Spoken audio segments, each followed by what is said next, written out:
दोस्तों, आप लोगों का मेरे चैनल यहाँ क्लासेस में स्वागत है। और आज की इस वीडियो में जानेंगे कि आयनिक यौगिक किसे कहते हैं और उसके भौतिक गुण। यानी ये जो क्वेश्चन है ना, काफी ज्यादा इम्पोर्टेंट है, बार बार पूछा जाता है बोर्ड एग्जाम में। आयनिक यौगिक,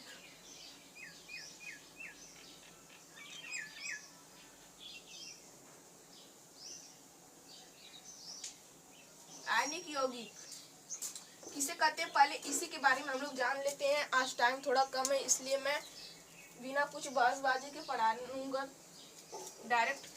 आयनिक यौगिक किसे कहते हैं? मान लीजिए कोई धातु है, जैसे कि यहाँ पर मैं मान लेता हूँ कोई धातु N है। N का परमाणु क्रमांक 11 होता है, यानी इसका इलेक्ट्रॉनिक विन्यास हो जाएगा 281 हो जाएगा ना। फिर इसके 281 यहाँ पर रहेगा, यानी यह जो सबसे बाहरी कक्षा में इसके कितने इलेक्ट्रॉन रहेंगे? 1 इलेक्ट्रॉन रहेंगे। चलिए हम इसकी संरचना बनाते हैं। यहाँ पर N है, इसके पहली कक्षा में 2 इलेक्ट्रॉन, दूसरी कक्षा में 8 इलेक्ट्रॉन, 3 4 5 6 7 8 यहाँ पर हो गए। अब इसकी तीसरी कक्षा में कितने इलेक्ट्रॉन है? 1 इलेक्ट्रॉन यहाँ पर दिख रहा है, तो 1 इलेक्ट्रॉन हम लोग लगा देंगे। तो कोई भी यदि धातु है या फिर तत्व है, वो यही चाहेगा कि मैं अपने बाहरी कक्षा में 8 इलेक्ट्रॉन पूर्ण रखूं ताकि मैं अस्थायी रहूं। और बात कर ले हम क्लोरीन जी की, तो इनके बाहरी कक्षा में इनका जो परमाणु क्रमांक होता है वह 17 होता है। इनका इलेक्ट्रॉनिक विन्यास हो जाएगा 287, यानी इनके पहली कक्षा में 2 इलेक्ट्रॉन, 1 2, दूसरे कक्षा में 8 इलेक्ट्रॉन,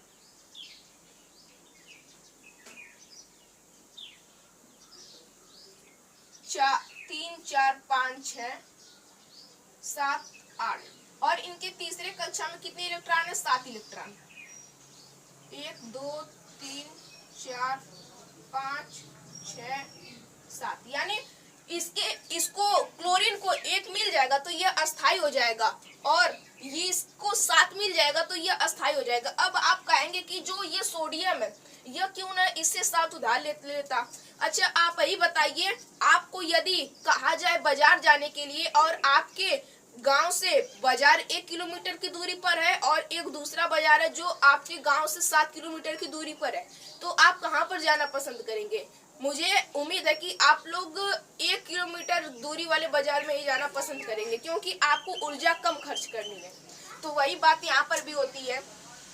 जो यह है, इसे 7 इलेक्ट्रॉन ग्रहण करने में ज्यादा ऊर्जा की जरूरत होगी, लेकिन 1 इलेक्ट्रॉन ये त्याग देगा तो इसे कम ऊर्जा की जरूरत होगी। तो यही करता है, ये दोनों क्या कर लेंगे? साझेदारी कर लेंगे, यानी NaCl, सोडियम रहेगा, यहाँ पर मैं नाइट्रोजन बना दिया, यहाँ पर NaCl रहेगा, ये दोनों साझेदारी कर लेंगे। तो हम कह सकते हैं जो धातुएं होती हैं वे इलेक्ट्रॉन को त्याग करके तथा अधातुएं इलेक्ट्रॉन को ग्रहण करके एक प्रकार का यौगिक का निर्माण करती हैं, जिसे हम लोग क्या कहते हैं? आयनिक यौगिक कहते हैं। या फिर इस तरह से भी इसे परिभाषित कर सकते हैं कि इलेक्ट्रॉनों के स्थानांतरण से बने यौगिक को आयनिक यौगिक कहते हैं। चलिए लिखना स्टार्ट करते हैं। मैं यहाँ से लिखना स्टार्ट कर रहा हूँ।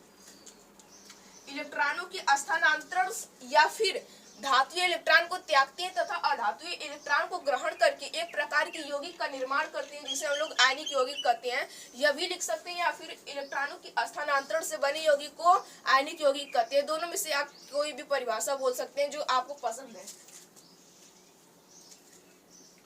इलेक्ट्रॉनों के स्थानांतरण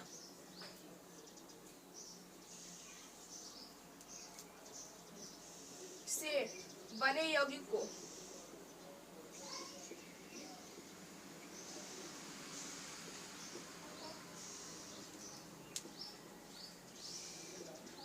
आयनिक यौगिक कहते हैं।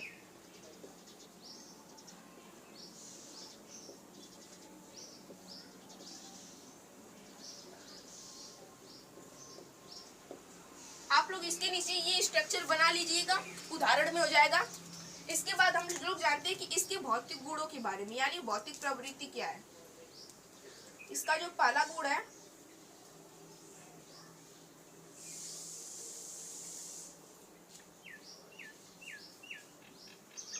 भौतिक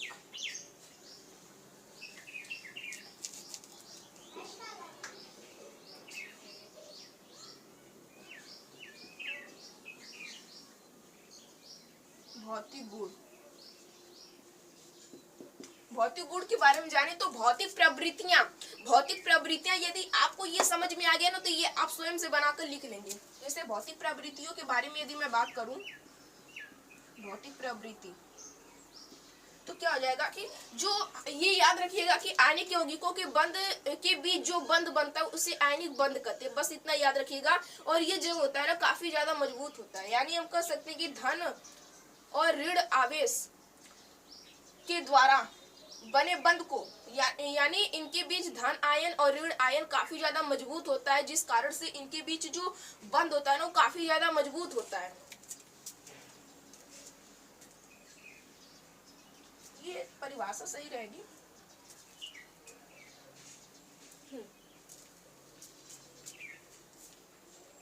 आयनिक यौगिकों के बीच बना बंध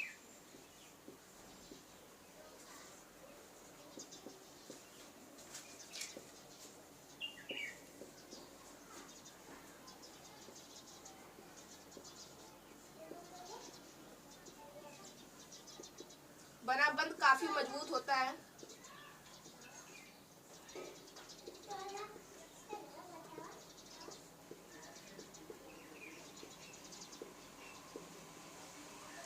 इसलिए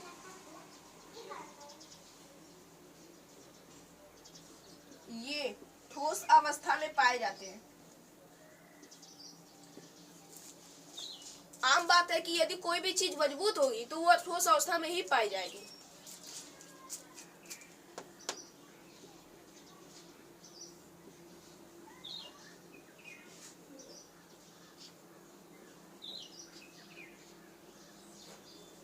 अब हम लोग दूसरी जो हेडिंग है गलनांक व क्वथनांक।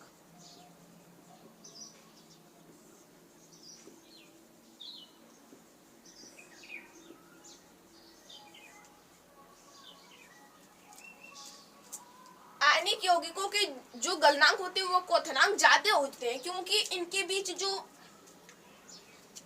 जो बंध बने होते हैं ये ज्यादा काफी मजबूत होते हैं, जिनको तोड़ने के लिए हमें अधिक ऊर्जा की आवश्यकता पड़ती है। गलनांक आयनिक यौगिकों के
बस एकदम आसान भाषा में मैं लिखा हूँ, आप लोग एक बार भी पढ़ेंगे ध्यान से ना तो आपको ये जिंदगी भर कभी नहीं भूलेगा। अब तीसरी पॉइंट है हमारी विलायता।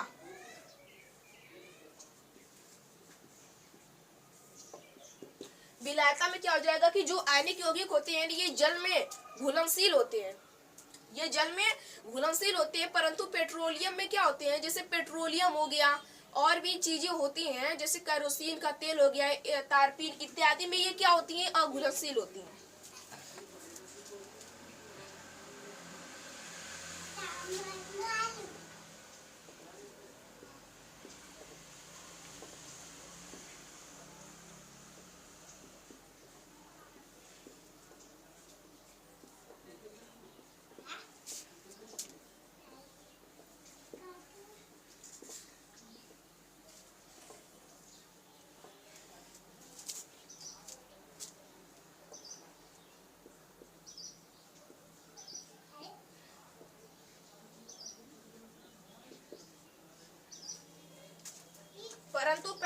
घुलनशील होते हैं।